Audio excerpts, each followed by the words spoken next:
وہاں حج پہ جا کے بھی کچھ لوگ ایسے ہوتے ہیں جن کا حج قبول نہیں ہوتا، جن کا حج قبول نہیں ہوتا۔ وہ بھی کچھ لوگ ہیں جو 10-12 لاکھ روپے تو بھرتے ہیں، ٹکٹ بھی لیتے ہیں اور جہاز کے اوپر باقاعدہ طور پہ جاتے بھی ہیں، لیکن پھر بھی کچھ ایسے لوگ ہیں جن کا حج قبول نہیں ہوتا۔ وہ کون سے لوگ ہیں؟ وہ ایسے لوگ ہیں کہ جن کے اپنے ماں باپ جو ہے وہ در در کی ٹھوکریں کھا رہے ہیں، جن کی اپنی اولاد در در کی ٹھوکریں کھا رہی ہے، جن کے اپنے رشتہ دار جو ہیں وہ صبح کا کھانا ہے تو شام کے لقمے سے محروم ہے۔ فرمایا کہ ایسا بندہ اگر اپنے دائیں بائیں عزیز و اقارب کو، غربا کو، مساکین کو، یتیموں کو، اسیروں کو، بیواؤں کو چھوڑ کے چلا جاتا ہے تو اللہ کے محبوب نے فرمایا جب وہ روزہ شریف سے پہلے بیت اللہ میں جا کے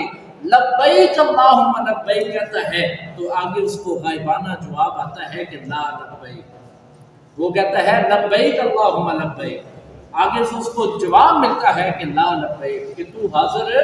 نہیں ہے۔ اس کی وجہ کیا ہے؟ وجہ یہ ہے کہ ہم حاجی کے حلوانے کے لیے حج میں تو چلے جاتے ہیں، لیکن کوئی پتہ نہیں ہے کہ پڑوس میں کیا چل رہا ہے، کوئی پتہ نہیں ہے ماں باپ کس حالت میں ہیں، کوئی علم نہیں ہے کہ ہماری جو بیٹیاں ہیں، ہمارے جو بیٹے ہیں، ہمارے جو عزیز و اقارب ہیں وہ کس حال میں ہیں۔ برادران اسلام، اللہ کے محبوب کا فرمان ملتا ہے کہ جب ایسا بندہ جو ادھر اپنے دائیں بائیں غریبوں کو چھوڑ کے، مسکینوں کو چھوڑ کے، اسیروں کو چھوڑ کے اور بیواؤں کو چھوڑ کے اور ان کو تڑپتا بلکتا اور بھوکا اور پیاسا چھوڑ کے حج کی طرف نکل جاتا ہے تو اللہ کے محبوب کا فرمان، اس کا مفہوم ملتا ہے کہ وہ جب اللہ کے گھر میں جا کے لبیک کی صدا بلند کرتا ہے تو آگے سے جواب ملتا ہے کہ لا لبیک، تو حاضر نہیں ہے۔ یہاں حضرت شفیق بلخی رحمۃ اللہ تعالیٰ علیہ، اللہ کے بڑے پیارے ولی ہیں، اللہ کے بڑے نیک بندے ہیں اور کتب اولیاء، تذکرہ اولیاء کے اندر ان کا بڑا ایک چرچا اور بڑا مقام ملتا ہے، اور حضور شیخ الاسلام ڈاکٹر طاہر القادری صاحب نے بھی بڑی ان کی خوبصورت باتیں جو ہے وہ اپنے ارشادات میں ان کا حصہ بنا رکھا ہے۔ حضرت شفیق بلخی رحمۃ اللہ تعالیٰ علیہ، بلخ کا رہنے والا، وہ اللہ کا کامل ولی، اللہ کا کامل صوفی جو ہے، آئیے ان کے حج کے بارے میں جانتے ہیں کہ انہوں نے حج بھی ادا کی، وہ روزہ شریف اور بیت اللہ کی طرف سفر بھی نہیں کیا، انہوں نے ویزا بھی نہیں خریدا، مکہ کا سفر بھی نہیں کیا، پھر بھی اللہ نے ان کا حج قبول کر لیا۔ آئیے کیسے، میں آپ کو بتاتا ہوں۔ حضرت شفیق بلخی رحمۃ اللہ تعالیٰ علیہ، آپ ایک مرتبہ جب حج کا سیزن آیا نا، حج کا موقع آیا تو انہوں نے اعلان فرمایا کہ اس دفعہ میں بھی حج پہ جانا چاہوں گا، جو میرے ساتھ جانا چاہتے ہیں وہ تیاری پکڑ لیں۔ حضرت شفیق بلخی رحمۃ اللہ تعالیٰ علیہ، آپ حج کا ارادہ کرتے ہیں، حج کی تیاری کرتے ہیں، اور حج کی طرف نکلنے کا جب ارادہ کر کے تیاری مضبوط کر لیتے ہیں تو جب حج کے لیے نکلنا ہوتا ہے تو اس دن آپ اپنے جو غلام ہیں، اپنے جو خادمین ہیں اور اپنے جو رشتہ دار اور محلے دار ساتھ جا رہے ہوتے ہیں ان کو اکٹھا کر کے معذرت کرتے ہیں اور فرماتے ہیں کہ آپ سب حج پہ چلے جائیں، اس دفعہ میں حج پہ نہیں جا رہا۔ سب کو اکٹھا کیا اور تیاری مکمل ہے۔ کئی لوگ ایسے ہیں جو آپ کی وجہ سے حج پہ جا رہے ہیں کہ ہمارا مرشد حج پہ جا رہا ہے، ہمارا رہبر حج پہ جا رہا ہے۔ تو جب سارے لوگوں نے ان کا دامن پکڑا کہ حضور ہم آپ کے ساتھ اس دفعہ حج پہ جائیں گے، تو جب حج کے دن کا وقت آیا تو آپ نے سب کو اکٹھا کر کے فرمایا کہ آپ سب چلے جائیں، اس دفعہ میں حج پہ نہیں جا رہا۔ اب لوگوں نے بڑی طرح طرح کی باتیں بنانا شروع کر دی۔ کوئی کہنے لگا کہ شاید اس پیسے کا کوئی اور مال خرید لیا ہوگا،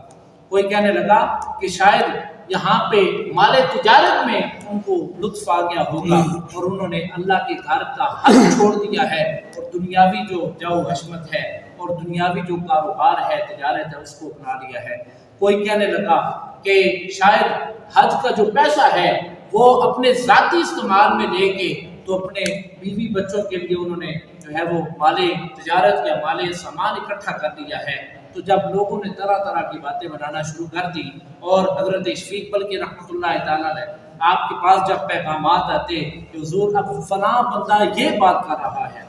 فلاں بندہ یہ کہہ رہا ہے کہ آپ لالچی ہو گئے ہیں، فلاں بندہ یہ کہہ رہا ہے کہ آپ کے اوپر دنیا کی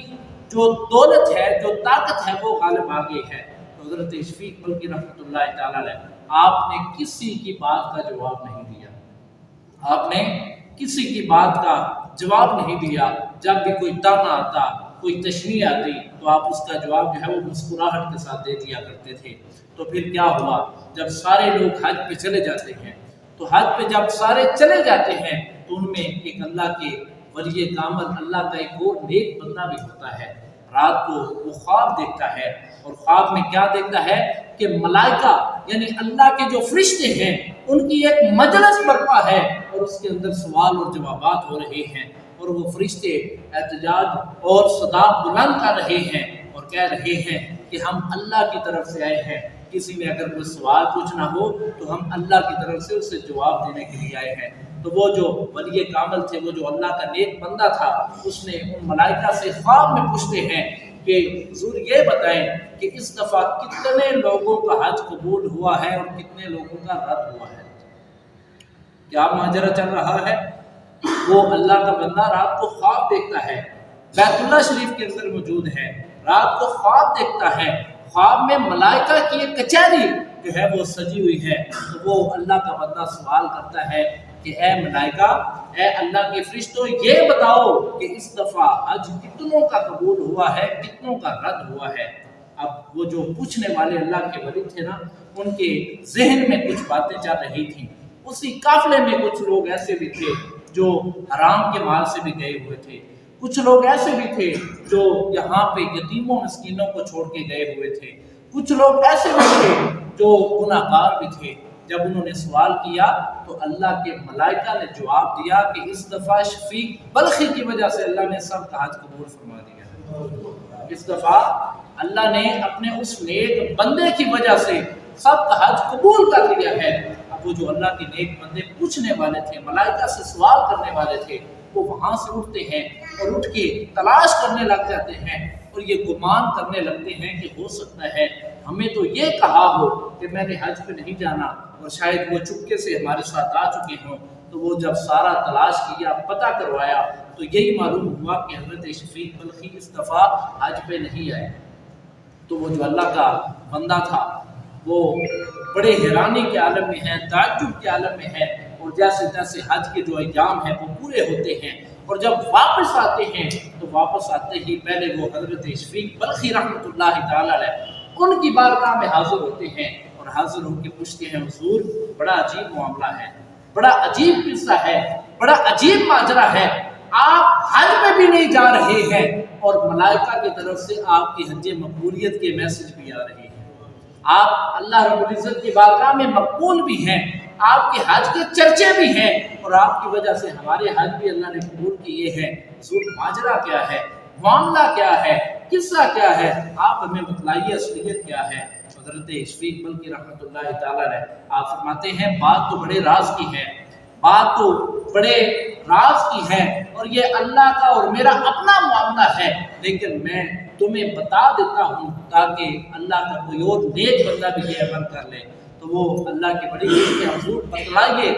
کیا ماجرا ہے، کیا معاملہ ہے، کیا وجہ ہے کہ آپ حج پہ بھی نہیں جا رہے اور اللہ نے آپ کی وجہ سے آپ کا بھی اور ہمارا بھی حج قبول کر لیا ہے؟ اب وہ حضرت شفیق بلخی رحمۃ اللہ تعالیٰ علیہ آپ وجہ اور قصہ بیان کرتے ہیں اور فرماتے ہیں کہ بات یہ ہے کہ جس دن میں نے حج پہ جانا تھا، میں گھر سے سامان لے کے نکلا تھا، میں نے ذاترہ اکٹھا کر کے اپنا رخت صبر باندھا تھا، لیکن میں رستے میں کیا دیکھتا ہوں، ایک بوڑھی ماں آ رہی ہے، اس کے ساتھ 3 بچے ہیں چھوٹے چھوٹے جو بھوک اور پیاس سے تڑپ رہے ہیں، بلک رہے ہیں۔ تو فرماتے ہیں اس کے ہاتھ میں نے دیکھا ایک مردار ہے، ایک حرام، ایک مرا ہوا جانور ہے، اور وہ اس کو پکڑ کے کہیں لے کے جا رہی ہے۔ فرماتے ہیں میں نے اس سے پوچھا تھا، اے بڑھیا یہ کیا ہے تیرے ہاتھ میں، اور یہ تو کدھر لے کے جا رہی ہے، اور یہ تیرے ساتھ جو چھوٹے چھوٹے بچے ہیں یہ کون ہیں؟ تو وہ بڑھیا جواب دیتی ہے، اے اللہ کے نیک بندے، میں ایک غریب خاتون ہوں، میرے بچے بھوکے ہیں، پیاسے ہیں، اور پیاس سے تڑپ رہے ہیں، مر رہے ہیں، ہمارے پاس کھانے کا کوئی سامان نہیں ہے،